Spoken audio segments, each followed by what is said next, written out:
దేవాసుర దేవాసుర సంగ్రామాన్ని వర్ణించుకుంటున్నాం.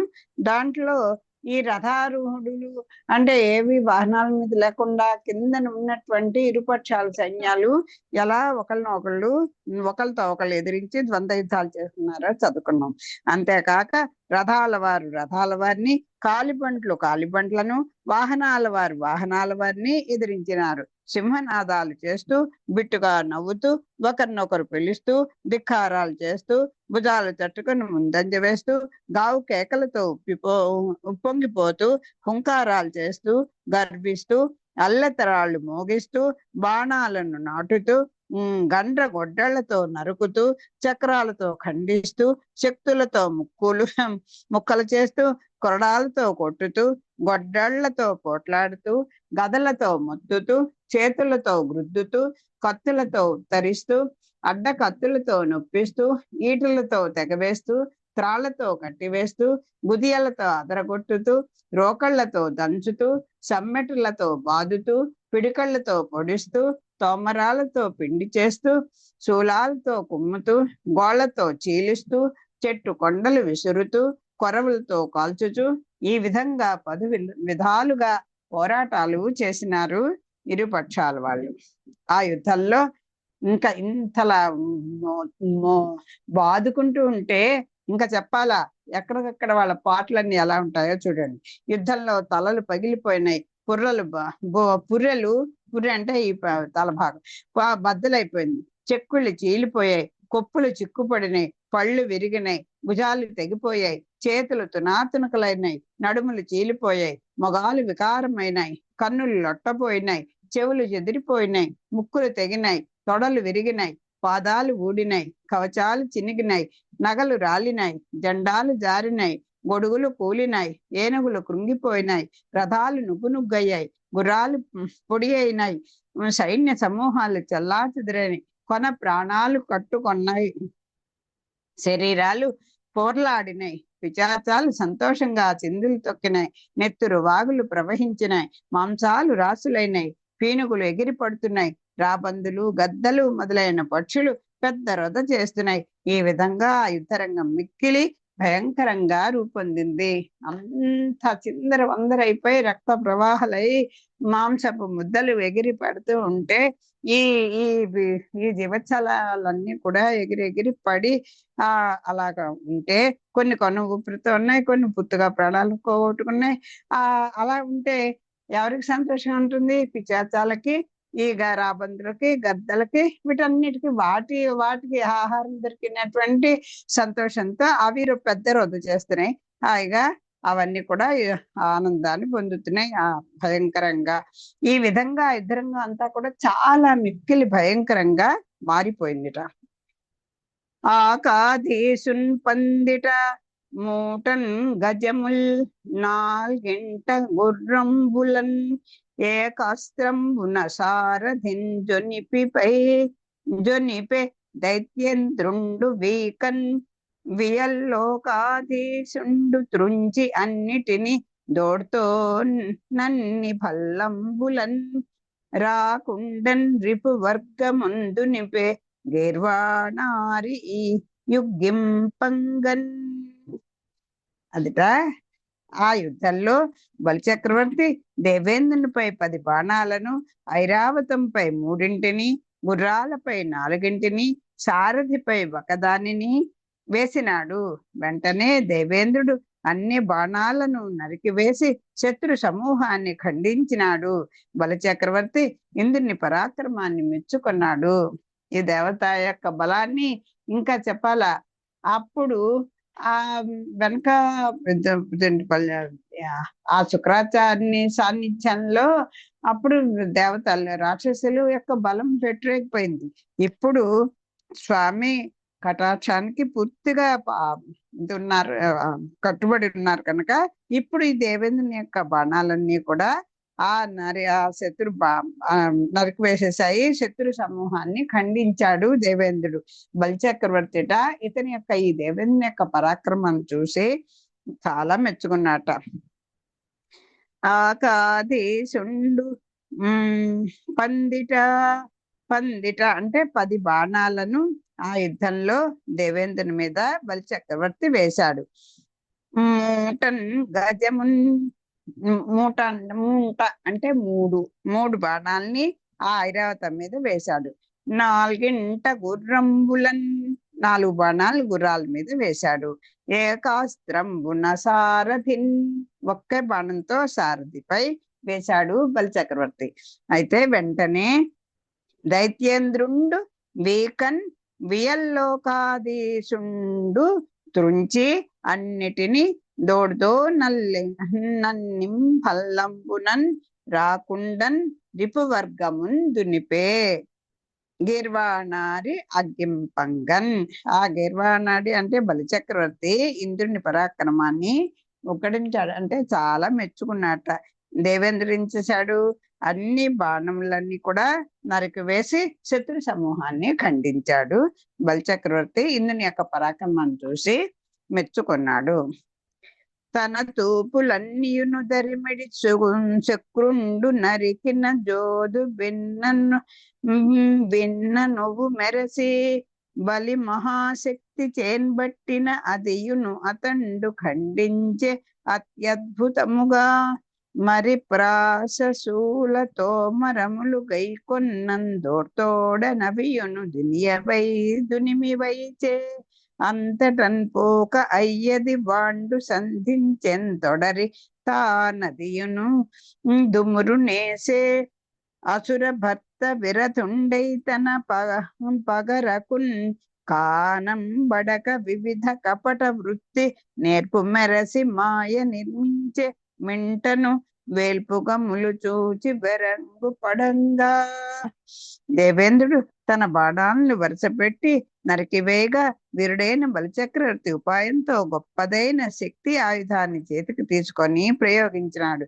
ఆశ్చర్యంగా దీన్ని కూడా ఇంద్రుడు ఖండించినాడు.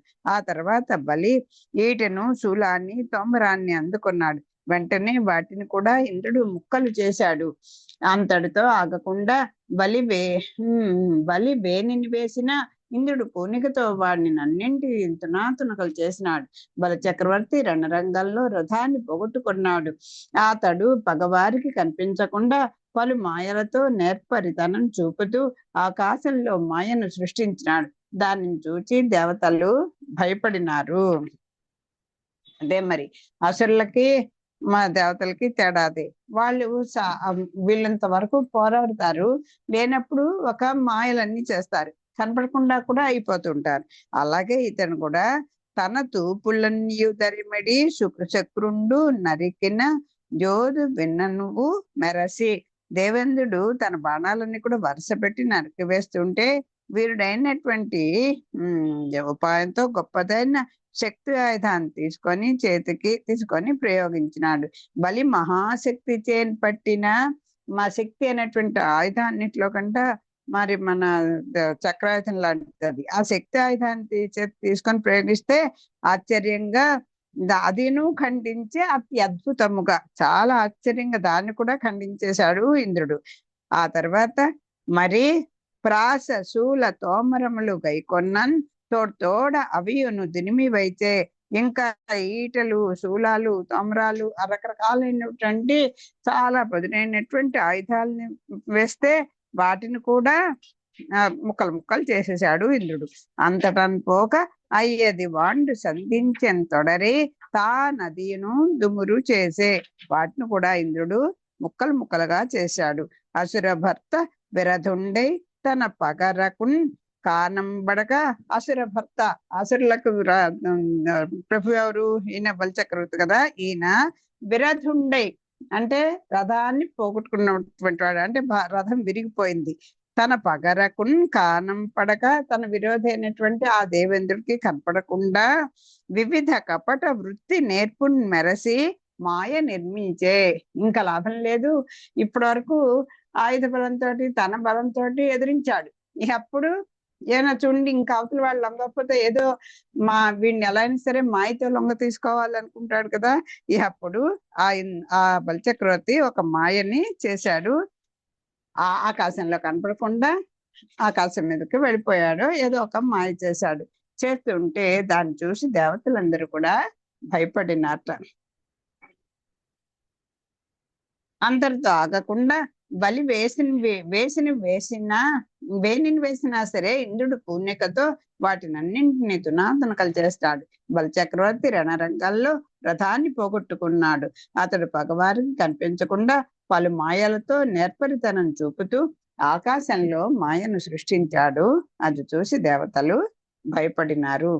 ఇట్లు దానవేంద్రుని మాయా విశేష విధానంబున సురానీకంబులపైన పర్వతంబులు వడియే దావాగ్ని దందహ్యమాన తరు వర్షంబులు కురిసే సటంక శిఖర నికర శిలాసారంబులు గప్పే మహోరగ దందశూకంబుల కరచే వృచ్చికంబులు మీటే వారాహ వ్యాఘ్ర సింహంబులు గదిసి విదళింపన్ దొరంకొనియే వనగజంబులు మట్టి మల్లాడందొచ్చే శూలహస్తులు దిగంబరులునై రెండని పలు రక్కసులు శతసహస్ర సంఖ్యలు వేదన ఛేదన భూషణంబులు చేయందడంగిరి వికృత వదనులు గదాదండధారులు ఆలంబిత కేశభారులునై అనేక రాక్షస వీరులు పోనీకుండు తునుముండని వెనుతగిలిరి పరుష గంభీర నిర్ఘాత సమేతంబులైన జీమూత సంఘాతంబులు వాతాహతంబులయు పతిల్లి నిప్పుల కుప్పలు మండల ప్రోవులన్ గురిసే మహాపవన విజృంభితంపైన కార్చిత్తు ప్రళయానలంబు చందంబునందరికొనియన్ ప్రచండ జంఝానిల ప్రేరిత సముత్తంగ తరంగావర్త భీషణం పైన మహానవంబు చెలియల కట్ట దాటిన్ వెళ్ళి విరిసి నట్ల మేయంబై ఉండే ఆ సమయంబునన్ ప్రళయకాలంబునన్ బోలె మిన్ను మన్నును రేయున్ పగలని ఎరుంగక రాదయ్యే అయ్యవసరంబునా. పై విధంగా బలిచక్రవర్తి సృష్టించిన ఇంద్రజాలం వల్ల దేవతలపై పర్వతాలు వచ్చి పడినాయి. ఇక మాయా యుద్ధం చేస్తున్నాడు కదా, తను కనపడకుండా అంతా చిందరవందరు చేసేస్తున్నాడు. ఇట్లు దానవేంద్రుని మాయా విశేష విధానంబున సురానీకంబుల పైన పర్వతములు వడియే. ఒక్కసారి దేవతల సమూహాల మీదట ఆ ఒక ఇంద్రజాలం అంటే ఒక మ్యాజిక్లు చేస్తారు కదా, అలాగ తెలియకుండా ట్రిక్స్ ప్రయోగిస్తారు కదా, అలాగ ఈ దేవతల మీద పర్వతాలు వచ్చి పడిపోయాట. దావాగ్ని గంధహ్యమాన తరు వర్షంబులు కూర్చే కార్చిచ్చుతో మడుతున్నటువంటి చెట్లన్నీ కూడా చెలరేగిపోయాట. చెట్లన్నీ కూడా కార్చిచ్చు ఒక్కసారి అడవుల్లో వచ్చేస్తే ఎలా ఉంటుంది, అలాగ కార్చిచ్చు అంతా కూడా ఆ మండిపోతున్నటువంటి చెట్లన్నీ కూడా వీళ్ళ మీదకి వచ్చి పడిపోతున్నాయి. ఇంకా సంకట శిఖర నికర శిలాసారంబులు గప్పే. సంకట అంటే కొండ శిఖరాల నుండి రాళ్ల వర్షం వర్షించిందిట. ఆ కొండ శిఖరాల నుంచి పెద్ద పెద్ద రాళ్ల వర్షంలాగా పడటం, ఏదో ఒక రాయి ముక్క పడడం కాదు, పెద్ద రాయి పడడం కాదు, రాళ్ల వర్షమే వర్షించిందిట. మహోరగ దంద శూకంబులు కరిచే గొప్ప దంద శూకంబులు కరిచే అంటే నాగుపాములు, గొప్ప గొప్ప నాగుపాములట పైన పడి కరిచేసాయట. ఉర్చకంబులు మీటే, ఉర్చకం అంటే తేళ్ళన్నీ వచ్చి కుట్టేశాయట. ఎంత మాయం చేస్తున్నాడు చూడండి. వారాహ వ్యాఘ్ర సింహంబులు గదిసి విదళింపన్ తొరంకొనియే. ఇంకా అడవి పందులు పులులు సింహాలు పైకి దూకి చీల్చటానికి మొదలు పెట్టాయట. వనగజంబులు మట్టి మల్లాడం వచ్చే.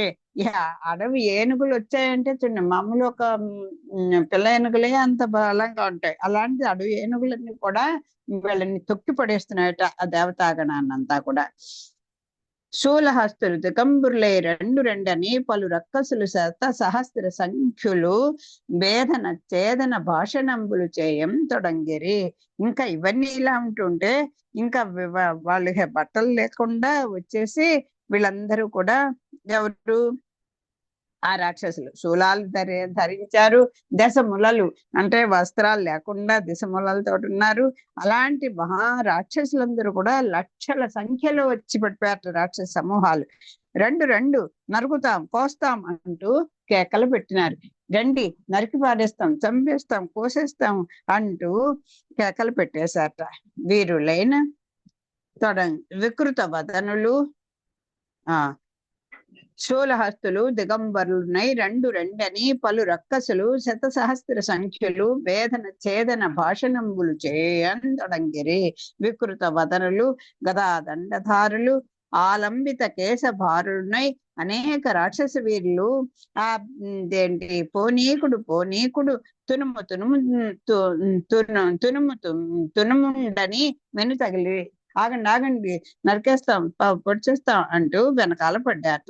పరుష గంభీర నిర్ఘాత సమేతంబులైన జీమూత సంఘంబులు వాతాహతంబులై ఉప్పతిల్లి నిప్పుల కుప్పల మంటలు ప్రోవున్ గురిసే. ఇంకా వీరులైన పెక్కండు రాక్షసులు గదాదండాలు ధరించి వికారమైన ముఖాలతో వ్రేలాడుతున్న శిరోజాలతో పోనీకండి నరకండి అంటూ వెన్నంటి తమిరినారు.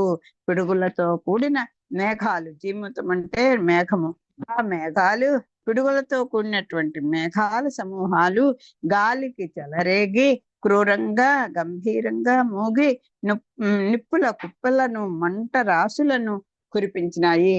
అసలే పెను చీకట్లాగా అయిపోయింది. అక్కడ ఆ మేఘాలన్నీ ఆవరించిపోయాయి.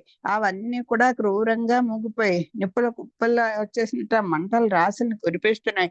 గాలుల వల్ల రెచ్చగొట్టబడిన కార్చిచ్చు ప్రళయకాలపు అగ్ని వలె మండ సాగింది. అసలే అక్కడ ఆ సైన్యం అంతా కార్చిచ్చులాగా చెట్లన్నీ కూడా మంటలు వచ్చేస్తుంటే ఇంకా అసలు ఈ ప్రళయకాలపు అగ్నిలాగా సాగిందిట. తీవ్రమైన తుఫాను వల్ల అల్ల కల్లోలమై భయంకరమైన సముద్రం గొప్ప గొప్ప అలలతో సుడిగుండాలతో ఉప్పొంగి గట్లు దాటింది. అటువంటి ఇంకా పెద్ద పెద్ద తుఫాన్లు కల్పించేసట. ఆ సముద్రం అంతా కూడా అల్ల కల్లోలం అయిపోయింట. గొప్ప గొప్ప అలలు సుడిగుండాలతోటి ఉప్పొంగి ఆ తెలియల కట్టల్ని దాటేసిందిట. ఆ సమయంలో ప్రళయ కాలంలో వల్లే నింగి నేల రాత్రి పగలు తెలుసుకోవడానికి వీలు లేకుండా అది ప్రళయకాలం వచ్చిందంటే అంతా చీకటి మయం. అంచేది రాత్రి ఏది పగలేది నేల ఏది ఆకాశం ఏది అనే తేడా కూడా తెలియకుండా అంధకార బంధరం అయిపోయింది. ఈ బలిచక్రవర్తి యొక్క మాయోపాయం వల్ల. ఆ అసురేంద్రుని బహుతర మాయాజాలంబులకును మాటెరుంగక వజ్రాయుధ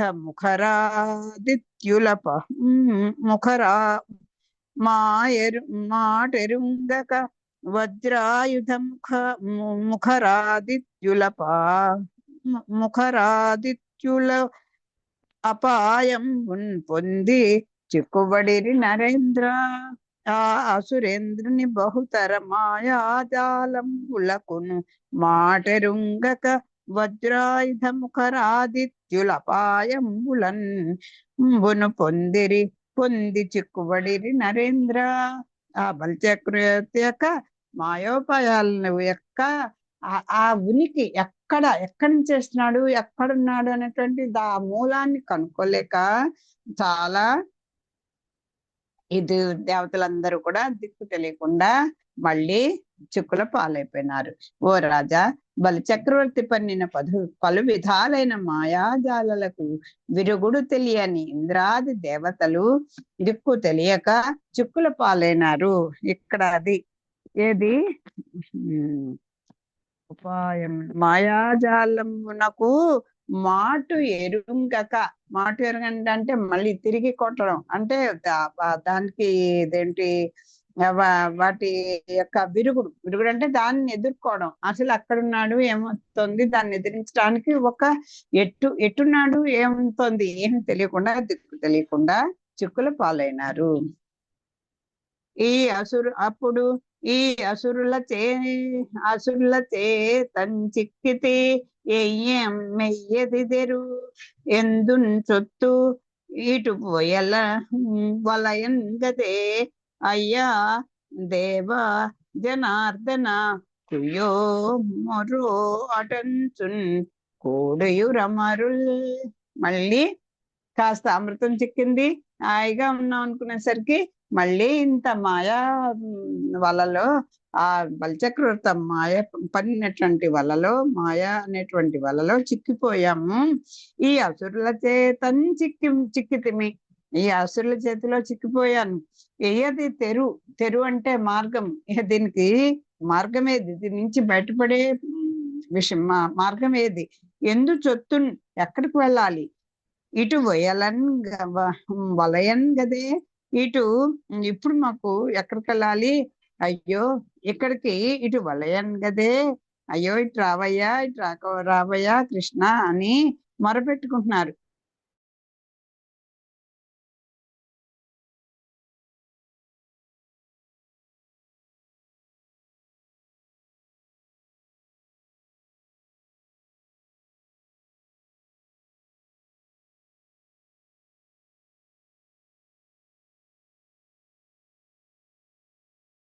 ఓటంతున్ కోడిరి అమరుల్ అని మొరవీడు అవసరంబునా.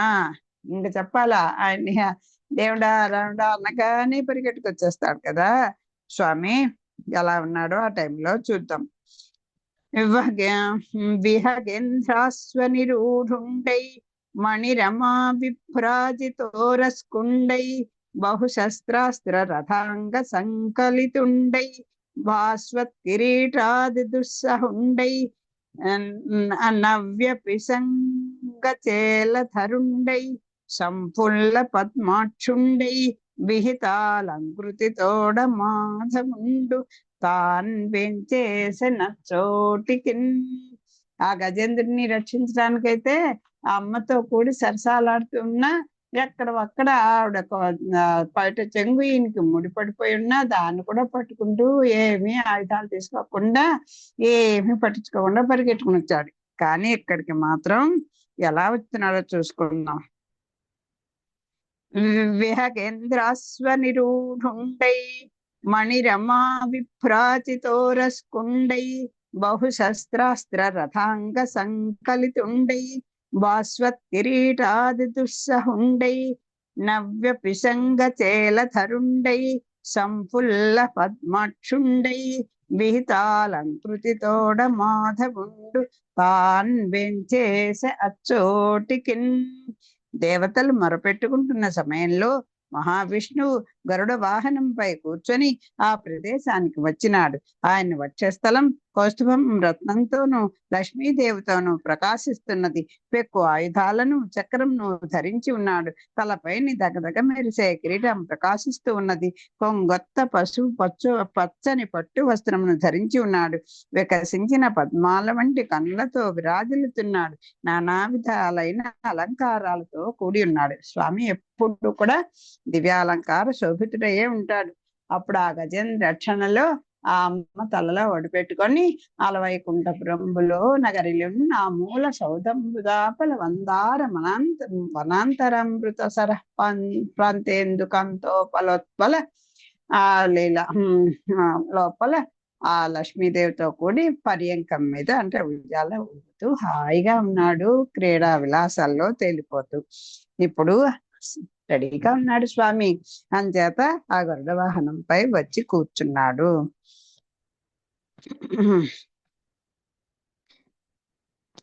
దేవతలు మొరపెట్టుకుంటున్న సమయంలో మహావిష్ణు గరుడ వాహనంపై కూర్చుని ఆ ప్రదేశానికి వచ్చినాడు. ఆయన వక్షస్థలం కౌస్తుభ రత్నంతో విహగేంద్ర అశ్వ నిరూఢుండై, ఆ విహగేంద్రుడు అంటే ఆ గరుడ వాహనం పైన కూర్చుని ఉన్నాడు. మణి రమా విభ్రాతితో రసుకుండై, ఆ ఏంటి కౌస్తుభ మణితోటను ఆ రమ అంటే లక్ష్మీదేవితో కూడా కూడి ప్రకాశిస్తున్నాడు. బహుశస్త్రాస్త్ర రథాంగ సంకలితుండే, పెక్కు ఆయుధాలన్నీ కూడా చక్రాన్ని కూడా ధరించి ఉన్నాడు. భాస్వత్ కిరీటాది దుస్సహ ఉండై, తల పైన దగదగ మెరిచేటువంటి కిరీటము ప్రకాశిస్తూ ఉన్నది. సంపుల్ల పద్మాక్షుడే, ఇంకా ఆ పుండరీకాలు అంటే పుండరీకుడు కదా, ఇంకా కొత్త కొత్త ఏంటి ఆ కళ్ళతో మెరిసిపోతున్నాడు. వికసించినట్టు పద్మాల వంటి కళ్ళతో ప్రకాశిస్తున్నాడు. ఇంకా పచ్చని పట్టు వస్త్రం ఇంకా మెరిసి పడిపోతున్నట్టుగా ఉందిట. ఆ టైంలో నానా విధాలైన అలంకారాలతో కూడి ఉన్నాడు. అసురుల మాయలన్నీను అబ్జదళాక్షుండు వచ్చినంతన్ గసిబిసి నిరర్ధమై గ్రక్కునన్ పోయన్ నిద్ర నొంది సంతసమున మేలు కొన్న గతిన్ తాల్చి చలంగిరి వెల్పులందరున్ పససెడకేలయుండు హరిపాద పరిష్కృతి చేయ ఆపదల్. విష్ణు రాగానే రాక్షసుల మాయలన్నీ వెలవలపోయి వ్యర్థమైనాయి. దేవతలంతా నిద్ర నుండి మేల్కొన్న విధంగా సంతోషంతో ప్రకాశించినారు. పురుషోత్తముని పాదాలను పూజిస్తే దుఃఖాలు దూరం కాకుండా ఎందుకుంటాయి? ఇంకా ఆ అసురుల మాయలన్నీను అబ్జదలాక్షుండు వచ్చినంతటన్ గసి బిసి నిరర్ధమై గ్రక్కునన్ పోయన్. ఇంకా ఆ స్వామి అక్కడికి అడుగు పెట్టాడో లేదో, ఎక్కడ ఏమి జరగనట్టుగా ఇంతసేపు విభత్సం చేసి అందరినీ బాధలు పెట్టేసినటువంటి ఆ మాయ అంతా కూడా ఒక్కసారి మాయమైపోయింది. అప్పుట ఈ దేవతలందరూ కూడా అప్పటి వరకు జీవచ్ఛాల పడున్నారు. జీవచ్ఛాల లేదండి, అప్పుడే నిద్రపోయి గాఢ నిద్ర నుంచి లేచాక అబ్బా ఎంత హాయిగా ఉంది, ఎంత నిద్ర పట్టింది అనుకున్నాం అంటాం చూసారా, అలా నిద్ర నుండి లేచినట్టుగా వెలుపులందరూ కూడా ఉన్నారట. అంటే పడసే కేలయుండు హరిపాద పరిష్కృతి చేయ వెల్పులందరన్ పసచెడ కేలయుండు హరిపాద పరిష్కృతి చేయ ఆపదలన్.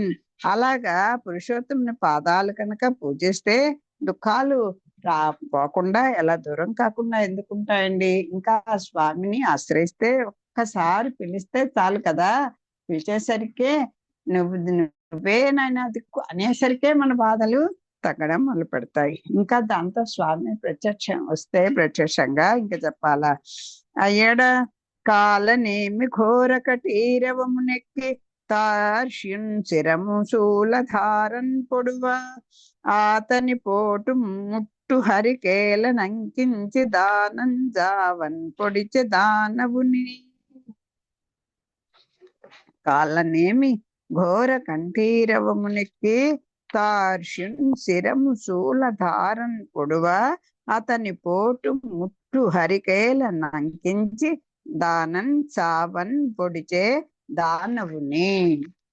అప్పుడు కాలనేమి అనేటువంటి దానవ వీరుడు భయంకరమైన సింహంపై కూర్చున్నవాడై గరుడుని తలపై వాడి అయిన బల్లెంతో కుమ్మినాట. ఇంకా ఆగుతారా? అతడు బలచక్రవర్తి వైపు ఉన్నటువంటి ఆ ఎవరు కాలనేమి అనే ఆయన తన బాణంతో గరుడి తల మీద ఒక బల్లెంతో కుమ్మాట. ఆ ఆయుధాన్ని విష్ణువు పట్టుకొని దాంతో ఆ రాక్షసుడు చనిపోయేటట్లు పొడిచాడు. అప్పుడు స్వామి అక్కడే ఆ గరుడారూఢుడై ఉన్నాడు కదా, దాన్ని నుంచి పట్టుకొని దాంతో ఆ బాణంతో ఆయుధంతో ఆ కాలనేమిని చంపేశాడు స్వామి. పదపడి మాలి సుమాలును పదపడి మాలి సుమాలు బెదిరించినంతలలు త్రుంచెన్ పృథు చక్రహతిన్ గదన్ కొని గరుడుని రెక్కలు సెదరించిన మాల్యవంతు శిరమున్ వేసెన్. అటు తర్వాత మాలి సుమాలి విష్ణువును బెదిరించినారు. అప్పుడు శ్రీహరి చక్రాయుధంతో వారి తలలు తెగ నరికినాడు. మాల్యవంతుడు గదతో గరుడుని రెక్కలు చెదరగొట్టినాడు. వాని శిరస్సులు కూడా శ్రీహరి చక్రంతో ఖండించినాడు. ఆ పదపడి అంటే తర్వాత మాలి సుమాలు విష్ణువుని బెదిరిస్తే వాళ్ళ తలలు కూడా నరికేశాడు ఆ చక్రంతో. చక్రహతి, చక్రపు హతి అంటే చక్రం చేత ఖండించాడు. గదన్ కొని గరుడుని రెక్కలు మళ్ళీ ఎవరు అప్పుడు మాల్యవంతుడు ఏం చేశాడంటే ఆ గదతోటి గరుడుని రెక్కలు చెదరగొట్టాట అతను. అప్పుడు అతని శిరస్సును కూడా శ్రీహరి చక్రంతో గదించాడు. అంటే మాల్యవంతుడిని, మాలిని, సుమాలిని, కాలనేమిని అందరినీ కూడా శ్రీహరి ఈ దేవాసరితల్లో చంపేశాడు. ఇట్లు పరమ పురుషుండకు హరి కరుణా పర్వతంబునన్ ప్రత్యుపలబ్ధ నమస్కులైన వరుణ వాయువాసవ ప్రముఖులు పూర్వంబున ఎవ్వరెవ్వరితోన్ కయ్యంబు చేయుదురు వారు వారలం తలపడి నొప్పించిరి అయవసరంబున. భగవంతుడైన విష్ణువు దయాగుణంపై మనసు నిలిపి వరుణుడు, వాయువు, ఇంద్రుడు మొదట ఎవరెవరితో యుద్ధం ప్రారంభించినారో మరల వారినే ఎదిరించి పోరాడినారు.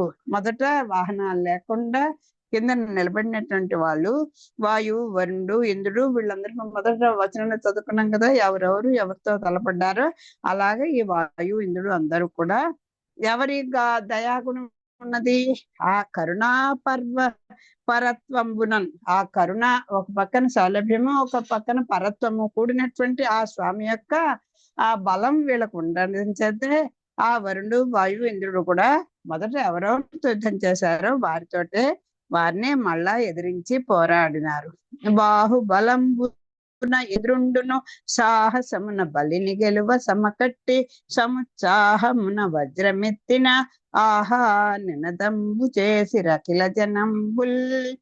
అసలు నాయకులు ఇద్దరు ఉండిపోయారు కదా, అంచేత ఈ ఇంద్రుడు ఆ బలిచక్రవర్తిని ఆ సమయంలో ఇంద్రుడు సాహసించి భుజ బలంతో బలిచక్రవర్తిని జయించరాని పూనుకొని పట్టుదలతో వజ్రాయుధాన్ని పైకెత్తాట. వజ్రాయుధాన్ని పైకెత్తాడు ఇంద్రుడు. అప్పుడు అక్కడ రాక్షసులంతా ఆహాకారం చేసినారు. అమ్మో మన నాయకుల మీదకి వచ్చేస్తున్నారని రాక్షసులందరూ కూడా ఓ గగ్గోలు పెట్టారు. ఇట్లు సముద్యత విదుర హస్తుండే ఇంద్రుండు తన పురోభాగంబునన్ పరాక్రమించుచున్న విరోచన నందనుని ఉపలక్షించి ఇట్లు ఇంద్రుడు వజ్రాయుధాన్ని జలిపించుచు తన ఎదుట పరాక్రమాన్ని ప్రదర్శించుతున్న బలిచక్రవర్తితో ఇట్లా అన్నట. జగతిన్ వైరి మొరంగి గెల్చుటదియున్ శౌర్యంబే ధైర్యంబే తా మగవాడయ్యును తన్ను తానెరింగి సామర్థ్యంబునన్ గల్గియున్ భగవానిన్ గని డాంగనేని మయశూపం చాలండేనిన్ కట. నగరే బంధులు తిట్టరే బుధులు కన్యల్ కూర్తురే దానవా.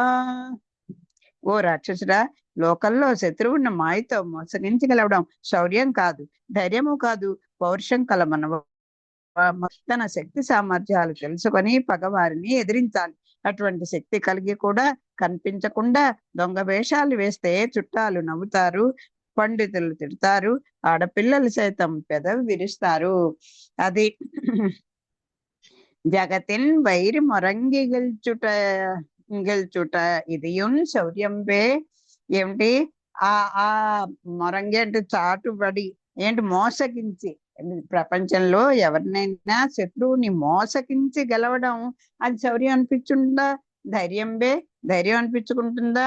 తాన్ మగవాడయ్యును తన్ను తానెరింగి సామర్థ్యంబునన్ కల్గయున్ భగవానిన్ కని డాగనేని మయి చూపం జాలండేని కటా. అంటే అయ్యో ఏంటి చిచ్చి చిచ్చి చిచ్చి ఎంత సిగ్గుచేటు మగవాడై ఉండి అటువంటి మగవాడు తన శక్తి సామర్థ్యాలను తెలుసుకొని భగవాన్ని ఎదిరించాలి. కానీ అటువంటి శక్తి కలిగి కూడా కనిపించకుండా మాయోపాయంతో కదా ఇవన్నీ పైన బిభత్సం అంతా చేశాడు. ఇలాంటి దొంగ వేషాలు వేస్తే చిచి కటా నవ్వరే బంధువులు. అయ్యయ్యో బంధువులందరూ నవ్వరా? అంటూ పండితులందరూ కూడా తిడతారు కదా, ఆడపిల్ల ఛీ ఇంతేనా నీ పరాక్రమం, నువ్వు ఎందుకు పనికొస్తలే అంటూ వెనక్కి తిరిగి వెళ్ళిపోరా. ఇలాంటి వాళ్ళ దగ్గరికి ఏ ఆడపిల్లైనా కన్నెత్తి చూస్తారా? తన్ని తానే రక్షించుకోలేని వాడు మమ్మల్ని రక్షిస్తాడంటూ ఈ ఆడపిల్లలందరూ కూడా పెదవి విరిచి వెళ్ళిపోతారు కదా. అంటే నీ వంకకి రారు కదా, అంటే అందరి చేత పరిహసింపబడతాడు కదా. మాయ చేత శత్రువుని గెలుచుకున్న వాళ్ళని చూసి మంగళం పాడుతున్నాను. ఓకే, ఈ రకంగా మాట్లాడుతున్నారు ఇంద్రుడు బలిచక్రవర్తి. స్వస్తి ప్రజాభ్య పరిపాలయంతాం న్యాయేన మార్గేణ మహిమహీసాః గో బ్రాహ్మణేభ్యః శుభమస్తు నిత్యం లోకా సమస్తాః సుఖినో భవంతు. మంగళం కౌసలేంద్రాయ మణిగుణాబ్దే చక్రవర్తి తనూజాయ సార్వభౌమాయ మంగళం. సర్వం శ్రీకృష్ణ.